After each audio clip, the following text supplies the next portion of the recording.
15 अगस्त 1947 ये वो तारीख थी जब भारत को अंग्रेजों से आज़ादी मिली थी और इस तरह ये तारीख इतिहास के पन्नों में दर्ज हो गई। उसी इतिहास को याद करते हुए भारतीय लोग हर 15 अगस्त को स्वतंत्रता दिवस मनाते हैं। मगर बहुत से लोग इस बात में उलझ कर रह जाते हैं कि आखिर इस बार कौन सा स्वतंत्रता दिवस है। अगर आप भी उन लोगों में से एक हैं तो हम आपको इस कैलकुलेशन का आसान सा तरीका बताने जा रहे हैं। किसी भी कंफ्यूजन से बचने के लिए दो टर्म को समझ लीजिए, स्वतंत्रता की वर्षगांठ यानी एनिवर्सरी ऑफ इंडिपेंडेंस और स्वतंत्रता दिवस यानी इंडिपेंडेंस डे।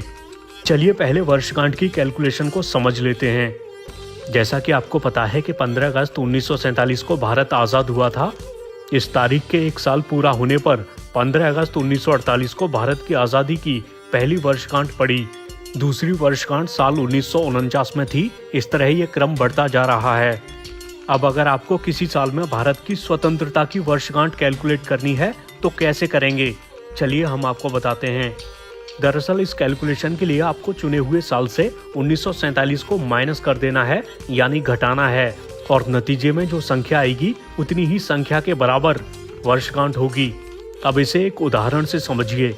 जैसे आपने साल 2023 चुना और आप पता करना चाहते हैं कि 2023 में भारत की स्वतंत्रता की कौन सी वर्षगांठ हुई, तो आपको 2023 में से 1947 को घटाना होगा।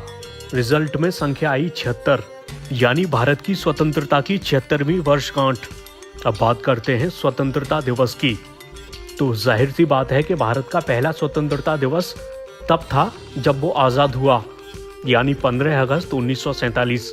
इस तरह 15 अगस्त 1948 को भारत का दूसरा स्वतंत्रता दिवस हुआ, जबकि 15 अगस्त 1948 को भारत की स्वतंत्रता की पहली वर्षगांठ हुई। इस तरह स्वतंत्रता दिवस की संख्या स्वतंत्रता की वर्षगांठ से एक ज्यादा होती है। जैसे साल 2023 में 15 अगस्त को भारत की स्वतंत्रता की 76वीं वर्षगांठ हुई तो स्वतंत्रता दिवस 77वां हुआ,